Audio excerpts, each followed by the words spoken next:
Well, good afternoon, everyone. So glad you're able to join us today. This is Michael Gutter from the University of Florida, and I am the online learning coordinator for the Financial Security for All Community of Practice with e-Extension. If you're not familiar with our group, do check out some of our other resources, frequently asked questions, and the like. It's one of my distinct pleasures to bring to you today a great presentation from a well-experienced presenter and a good friend. We're going to be learning more about a neat online program called loveyourmoney.org, a great program for those of us who do outreach and or teach on the campus communities. So it's a nice online program for college students.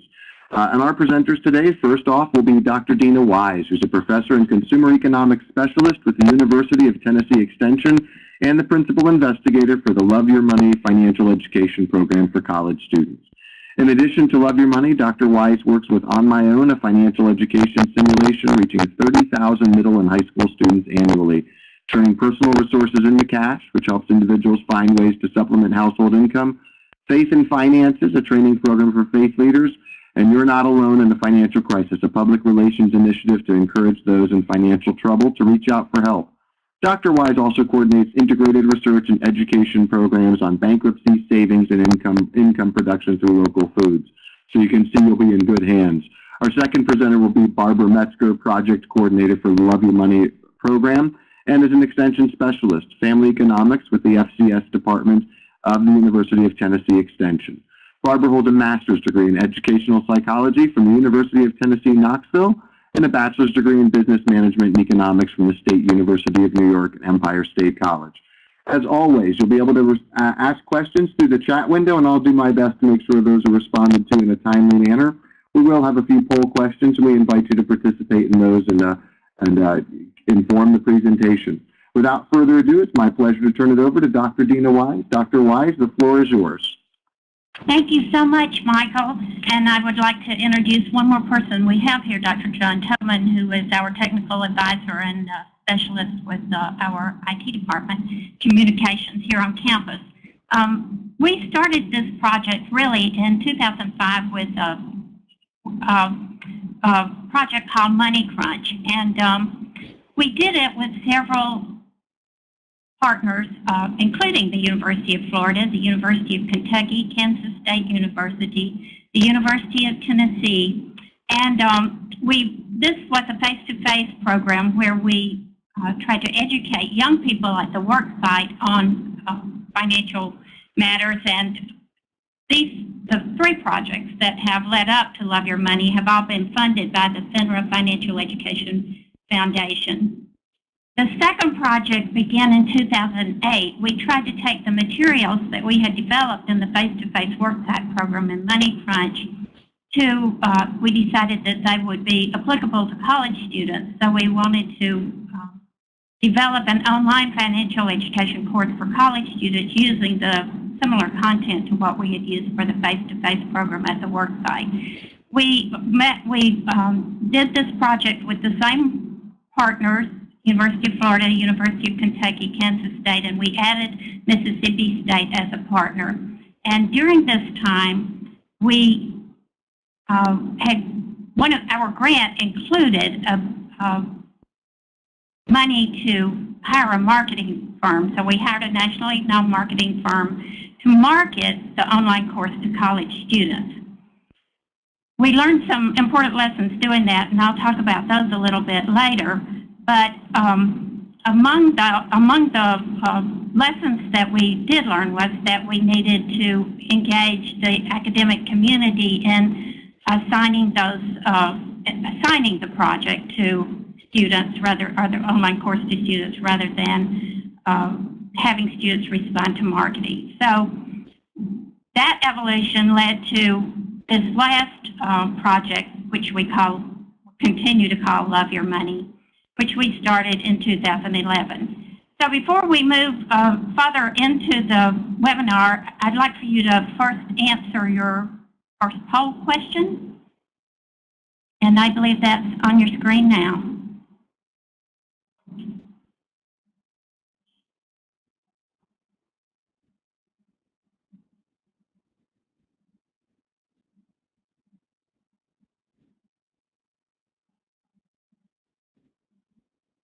And I believe everybody's probably had time to answer that question, and thank you. We just wanted to get some kind of feel for whether you're presently working with college students in financial education. If you are, you probably know the lessons that we learned a little bit the hard way when we tried to market this online course that we had developed to our students. And even though we tried really hard and tried a lot of different marketing methods, even engaged student advisory groups as marketing to tell us how to market to students and as peer marketers, we didn't have a lot of success getting students to voluntarily take the online course.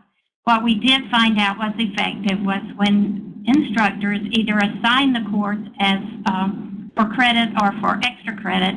And so for the last project, the one we're currently doing, what we added to our online course was the dashboard for instructors so that instructors who assigned the course could actually go online and find out which students were participating and mark their student progress. So that's the incarnation that we'll be talking about today. We've also done a lot of work researching and with focus groups and advisory boards with students to find out exactly what the students responded to. And we made several changes to the course as it's gone through its incarnations. So that's basically the history of the project, and Barb will be talking now about the current course and what we have to offer. Yeah, I'm going to talk a little bit about the website itself and how we evolved. When we first started, we initially had 12 modules, and it was a little cumbersome and very long. And when we met with a focus group of students who we went over it, and they were saying it was too text heavy, it was there wasn't enough interaction. So when the first project got started for the loveyourmoney.org, we changed it to 7 modules, and you can see them listed on your screen, and those are still the current modules that we have, and our cast of characters remains the same. But what we did do was take our storyline and make it a little quirky. Some people will say it's a little cheesy, but what the students really liked it, and you'll see that in a few minutes. You'll see some of their comments on the program itself. What we found out was the students, like I said, wanted more interaction, so we have created a dashboard for students as well as for instructors where the students can monitor their progress. They can also bookmark items. They can go and create a budget, and it will show up on the dashboard, and I'll show you all this in a little bit. And on the instructor side, there are reports now that the teacher can see as soon as they pull up their name and click onto their class, they'll be able to see that. And obviously with this last project, the one that started in 2011, we're taking it nationwide or global, actually, with some of the people that are signed on as teachers and the students that are now using the program online.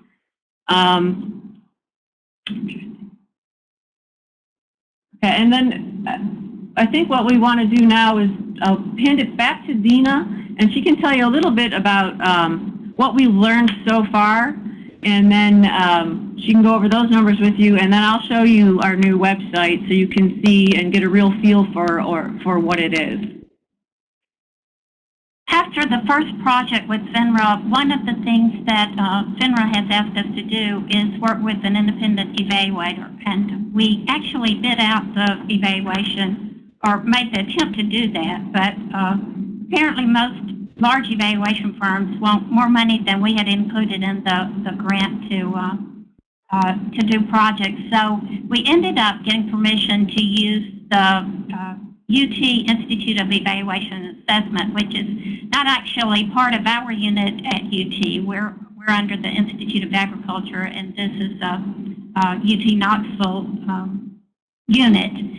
And we worked with Dr. Jennifer Mora, who is the chief evaluator for the project now, over the last 2 projects. Jennifer has done 2 types of evaluation. For the first project, she concentrated on both on evaluating knowledge gained and motivation and confidence from the students who had taken the course, comparing them with control groups from the University of North Carolina. And then also we did some comparisons with baseline groups that we had initially recruited. In other words, we asked them questions before they took the online course, and then used their answers to those questions as the baseline for knowledge comparisons for future students taking the course. So we fairly thoroughly evaluated the students both with control groups and against their initial knowledge responses. Then we did that with the first project. In the second project, we added a longitudinal impact study, which we just completed last semester. And the two slides, the current slide that says the impact of the Love Your Money program, just talks a little bit about the behaviors that, the comparison of the behaviors of the Love Your Money students and some of their responses on those statements about behavior and attitude. Then the next slide compares the positive and negative financial behaviors with the control group. And the control group, you can see that the Love Your Money students in these types of behaviors had significantly more positive answers for those questions than the control groups did.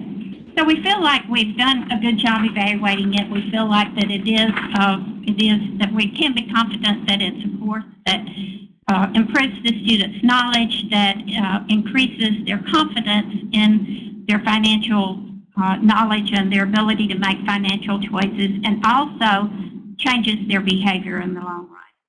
The next slide will give you just a few samples of student comments. And here we are on that slide. Students, this is just a summary slide of the students, of the findings that we had, that students had higher confidence that they could manage a list of financial tasks. They reported less stress regarding the task than did the control groups. They were more likely to report money retention. That's saying yes to questions like, I keep track of money, or I'm very prudent with money. They reported significantly higher positive financial attitudes. This has to do with their confidence levels. And then they reported lower negative practices, for example, overusing their credit cards or spending money when they hadn't planned. And we asked them specific questions about their credit card use. And the Love Your Money participants reported significantly less credit card misuse compared to the students in the control group.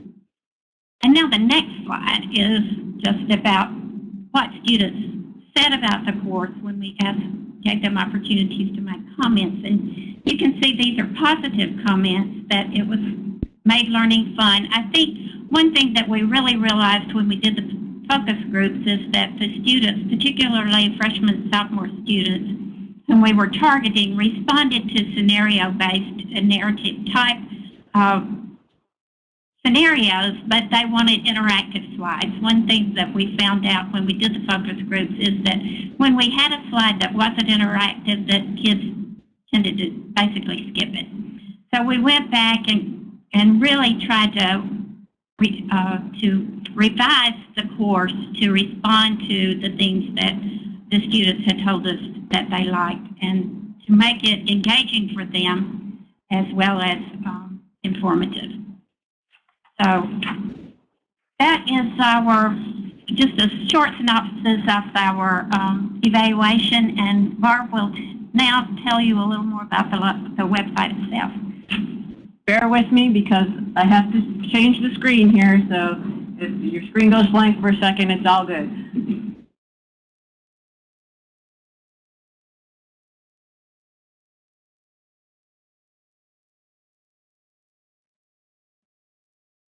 Okay, can everybody see the Love Your Money site now?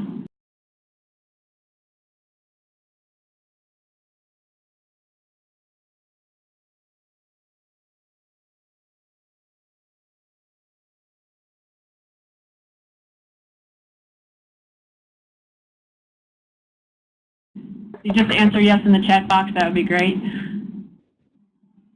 All right, good. It looks like it's working.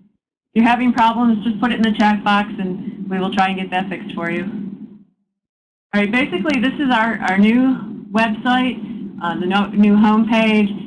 This area here, we have a little, basically a tutorial of the website. It goes through what we cover in each of the modules. Just a brief overview so people can get a look at it before they go on and sign on.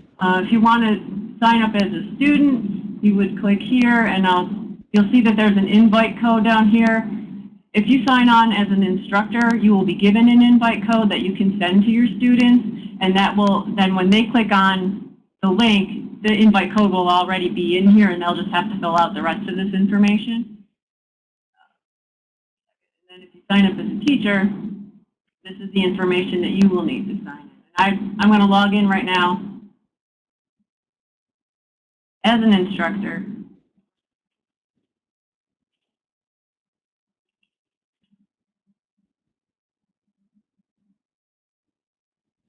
Instead, if you're here to get started, set up your first course using the form below. So basically, if you want to set up a new course, just type in the name, the semester that you'll be using it, and then just click Add Class. And then your class is created, and this is the invite code. And if you click on it, you can send that code to your students. And then if you want to add another class, you just add it down here. Over on the right are the teacher resources. And for each module, we have additional resources that you can use outside of the online program if you want to use them in the classroom. We have the activities, measuring financial health, and then each module resource also has a PowerPoint that you can use. You can just see the different information that we have here. Now, before I go back to the teacher view, I want to show you the student view. Taking its time.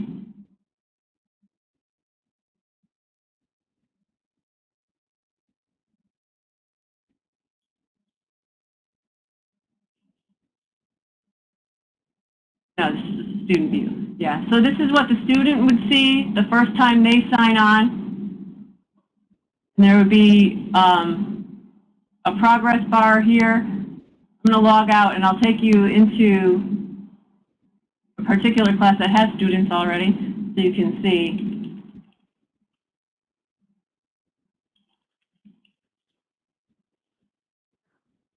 Oh, sorry.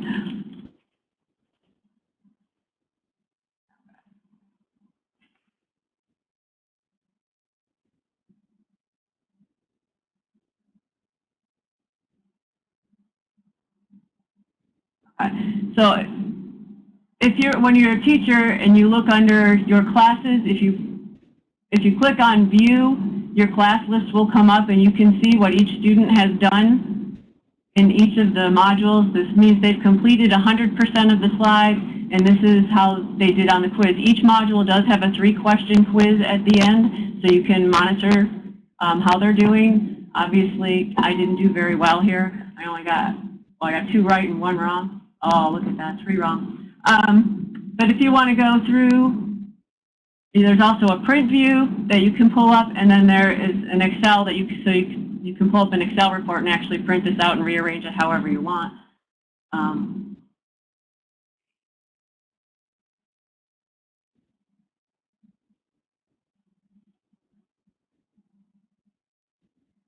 Now you can see in here where some progress has been made. They've gone through, they get a little icon here that says that they've completed 100%. And as they go through, if you go through and you do your net worth in Module 1, then it will show up here. And you can always click on this and go back. And they can change it, they can change their goals, and they can change their budget, but they can see what they've put in to begin with. And then down here, as you go through to each module, the bookmarks will automatically show up in here. So they always have, they can just go to this dashboard page and have everything right there at their fingertips. In the same, this is under the teacher view, so you can go in and look, and if you sign in as a teacher and you go to modules, you will also have this page that you can see. So if you want to go through and look at it as a student does, then you can do that. Just briefly, I'll show you some of that. We have no volume on here right now, but there is audio throughout the whole thing. And this is, we also have closed captioning for those that need it or prefer it. There's people who do not want to listen to audio, so you can do it this way.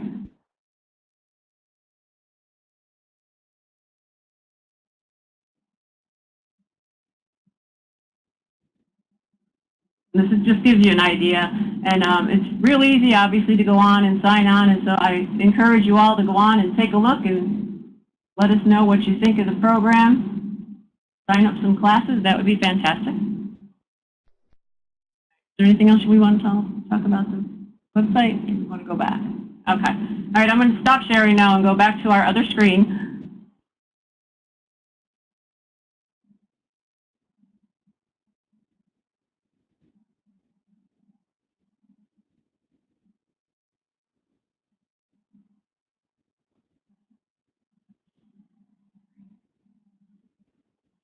Okay, has everybody seen we're back to the presentation slides again? Okay. Great, thank you.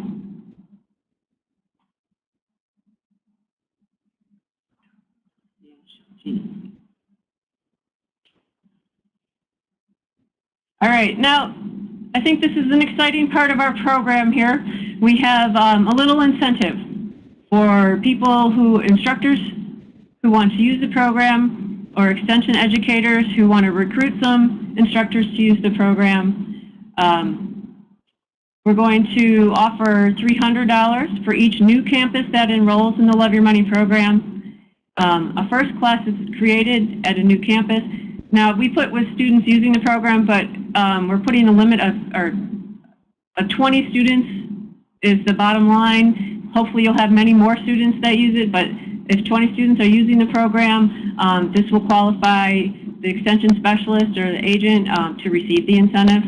And then you can email me the name of the campus that you're working with and the contact name there. And when I come online and have an active class with the correct amount of students, I'll let you know. And then at that time, you can submit an invoice to us and to claim your incentive. Okay, does anybody have any questions that you want to put in the chat box about all this? I know I'm kind of going through it a little quickly.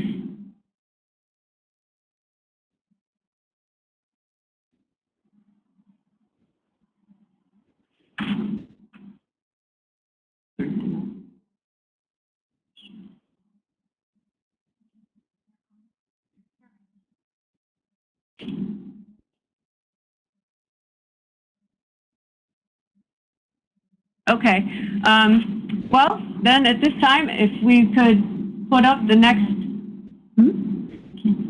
oh, okay.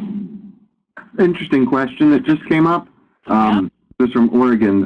Do the campus faculty teach this typically, or would you suggest even that they teach this in conjunction with the class that's already set up? Yes. What we've been doing is, with most of the instructors that are using it are already teaching a course, and what they're doing is putting this in as a homework assignment. And I'm sorry I neglected to say this earlier. The course itself takes about 2.5 hours to complete the program. So students, most people will assign it and give the students maybe a week or two to get the whole thing complete, or some people are just assigning different modules that they want the students to hone in on. But the whole thing does take about 2.5 hours to complete for a student if they go through and do everything the way they're supposed to. And then the teacher can decide then if they want to grade it or how they're going to grade it. But it's, like I said, they can pull a report now, which I think is very helpful, that they can have that information right in front of them. So it's the most, and it's been all different kinds of classes. It's not just finance classes that are using it. I think most of the people that have been using it are a lot of freshman seminar classes who want to add it to their program. I know we have here on this campus a couple instructors that are using it who are teaching freshmen, first year basically life skills kind of classes, and they want to give the students some kind of information on financial education, so they assign our program to the students to cover that portion of the semester. One thing we're particularly wanting to do is market this to smaller colleges and universities. We did the pilots with, as you could see, all the land-grant colleges, the larger colleges, and so across Tennessee, we're now making a special effort to market it to the local community colleges and smaller campuses across the state. And some of them are considering it for freshman orientation requirements or other requirements of the whole student body as they come in as an orientation type activity. And yes, it can be used for high school seniors. I see that question on here. We do have several high schools that are using it right now. It is a good program for them, especially when they look at the scenarios. It kind of gives them a look into the college life, which I think a lot of high school seniors would be interested in. So I think that works very well for them. And it is free. The whole program is free for anybody who wants to use it. Anybody can sign on at any time. So for that question about charging, nobody's charging for it, and we would not allow charging for the program. And yes, it could be used for AmeriCorps Vista program. Absolutely. For working on their GED, I think it would be a great program for them as well.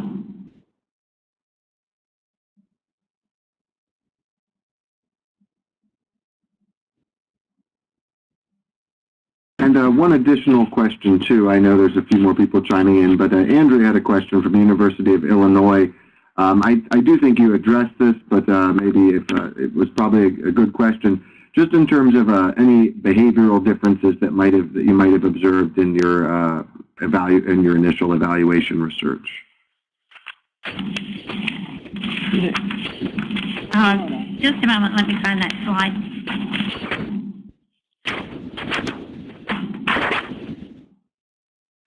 Can we change that?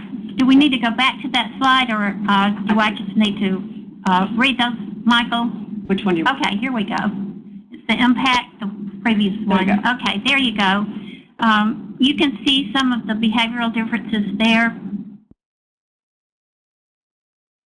Decrease the amount of money they spend on non-essential activities, decrease the use of credit cards, made short and long-term financial goals, improved my financial management skills overall, increased my ability to identify resources, help me make a budget, reduce stress, increase confidence, and then understanding, I think, about investments was students seem to learn more from, or say they learn more from the investment module than anything else. So I think I have an idea that that information is probably all new to students, and it's probably a little more intensive module.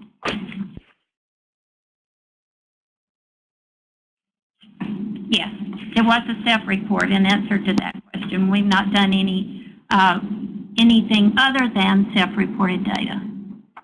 And then two additional questions. Nick had a question about the confidentiality of student information and making sure that it would be consistent with FERPA requirements and other similar regulations as well. Could you comment on the confidentiality of the data? Well, the only ones who see the data would be the instructor or me. So other than that, no one sees the data. And if you're talking about the student dashboard itself, then it's only the student who actually sees the budget, the dashboard and the information that populates the student's dashboard. But we will need to check back with our programmers. We actually had programmers from the Center for I think it's Computing and Machine Learning at UT here on campus do the programming for us, and so they followed all the protocol regarding confidentiality, but we would need to check with them to find out the specific protocol that they followed.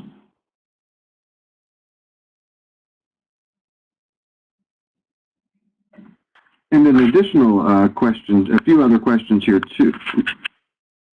Number one, was just whether or not you think it's beneficial to work with, for example, Andrea had a comment too in terms of some behavioral measures, looking to see whether or not the bursar or billing office would see whether or not that makes a difference at all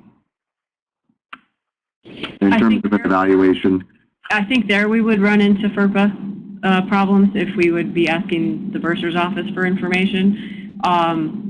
So I'm not sure how that would work. I think it would be great if the bursar's office would offer the program to students and let them know it's out there so they can maybe head off some problem. But that would all have to go on under an IRB that's not included with this project. And about the promotional materials questions, yes, we do have some promotional materials. When Michael gets the webinar online for everyone to see, and when he sends out information about that, I can also attach some of our the flyers that we've used in some of the impact statements as well. Could you also comment, I know Extension has been and is a partner in some of these circumstances. What is the role in terms of for an Extension educator or other educators' outreach efforts? Since so much of it's online, what's sort of the role of the boots on the ground, so to speak? Mostly for the Extension educator, what we're asking them to do is make the program known, take it out there and promote it to their local community colleges or institutes of higher learning, that to let them know that the program's there and that it is a free resource for them. I think that's mostly what the Extension educators can do for us, and if they're teaching classes, if they want to use it, that'd be fantastic as well. And promote and facilitate, and then also Barb can, if an educator did sell it to a local campus or to a number of local campuses, by working with Barb, that agent or that state specialist could also get impact numbers and information to use in their reports.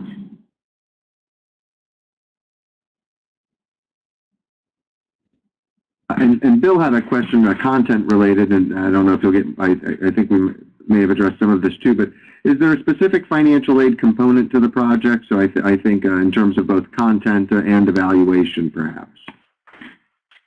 We do have a discussion of student loans and how to assess those, and talk a little bit about the fraud section, about being careful about student loans, but that's probably the most specific. We do, we have, throughout the modules, we've linked to Cash Course fairly often and to other sites online that have more information about those types of things.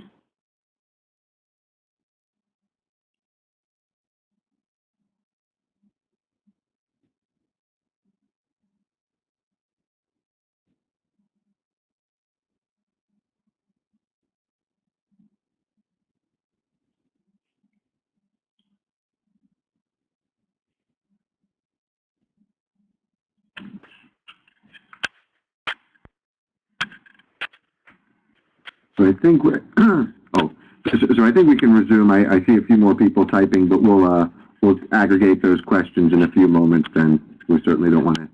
All right, well, while they're typing questions, we would like to pull up the next poll question, if we could.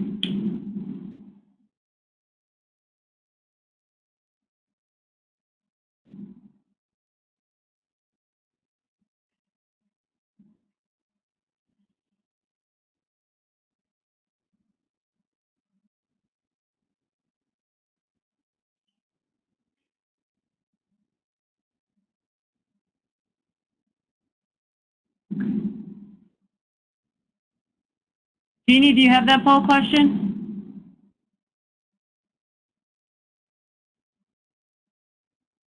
Thank you.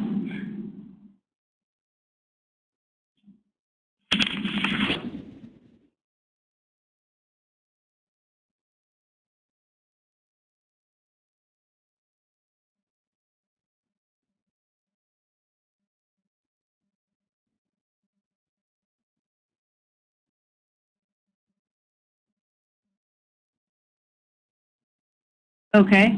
If we could go on then to the next one, the next poll question, that would be fantastic.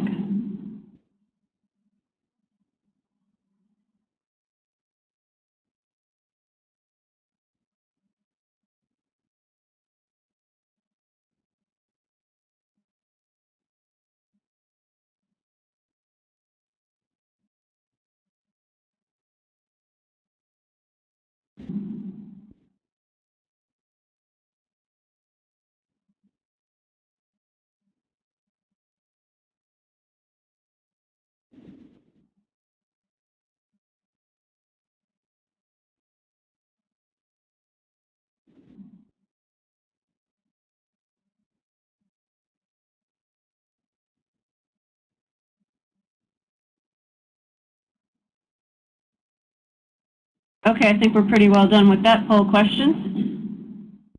Michael, are there any other questions that we need to answer? Well, the biggest thing, too, I wanted to highlight, and Jerry had suggested this option also, which was that an educator could certainly use a resource like this in a flipped classroom approach, so focusing on the students getting the sort of content and technical information from the website, the web program, and then having students come to the classroom and do things like discussing the material, process questions, or applying it to activities. So there might be a way for people to create additional in-class lesson plans to complement what they were learning from a content perspective online. Right, and if on the website itself we have the teacher resources for each module, which includes all that information that they can use in the classroom. Yes. And for those teacher resources, we pulled some of those from the Money Crunch course, the original one that we had done face-to-face at the work site, and we had our agents screen our activities that we use in teaching money across the state for the best ones, the most effective ones, and the ones that they thought were most fun and engaging. And those are the ones that we actually used and have put up online for use to support these materials.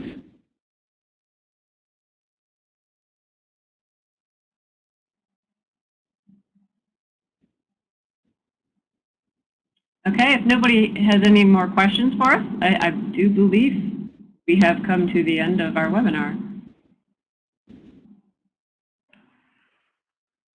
Excellent. Any additional questions for our presenters today about the website or getting in touch? I see a few more questions. I see a few more comments coming in.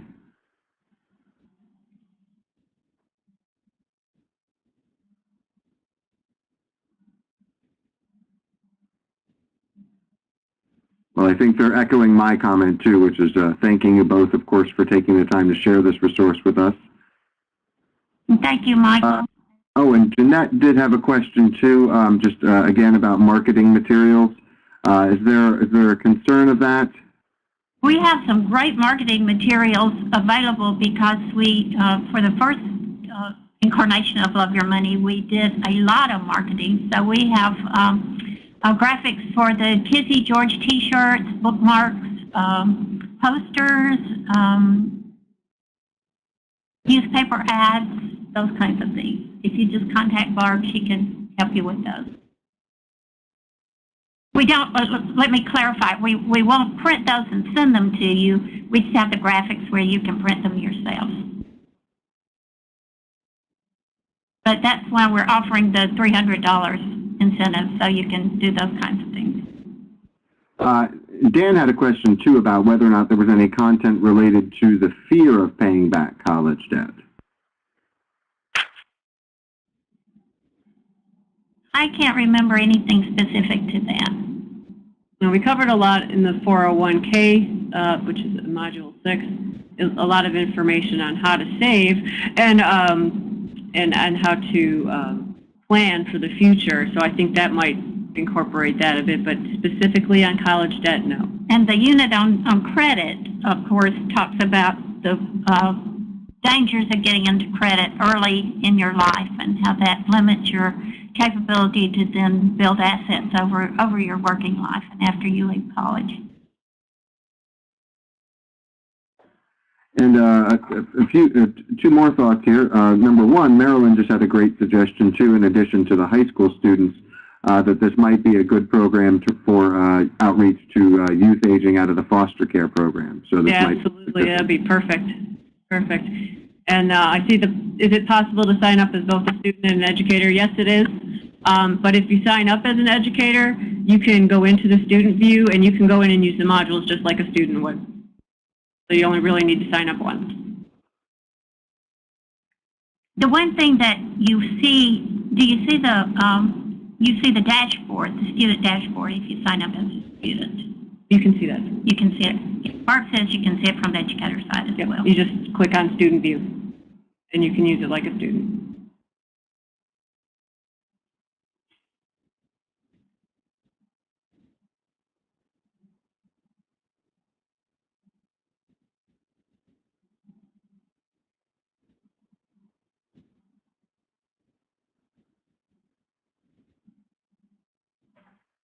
Great. Well, I think we've come to the end of the questions and comments, and I want to thank everybody for taking the time to join us today and share your thoughts on this resource.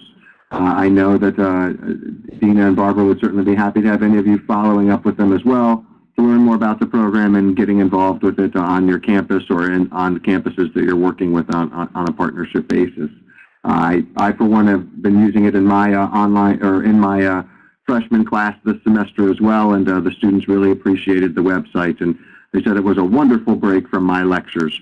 So certainly a great resource, and we certainly wanted to have it there.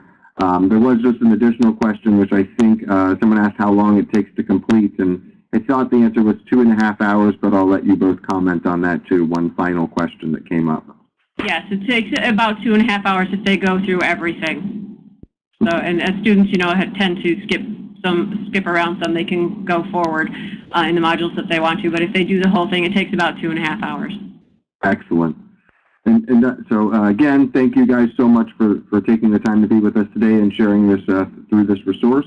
As always, for those of you, do keep subscribed to us on Learn, or make sure to follow up. We will have a few additional web conferences coming up over the next few months, including one on investment frauds and scams, and also one coming up from our partners with the FDIC as well to learn about some credit traps that are out there. So stay tuned. If you ever have questions about getting announcements for the web conferences, don't hesitate to shoot me an email. For those of you who ever have suggestions on topics or want to make sure you're staying in the loop, my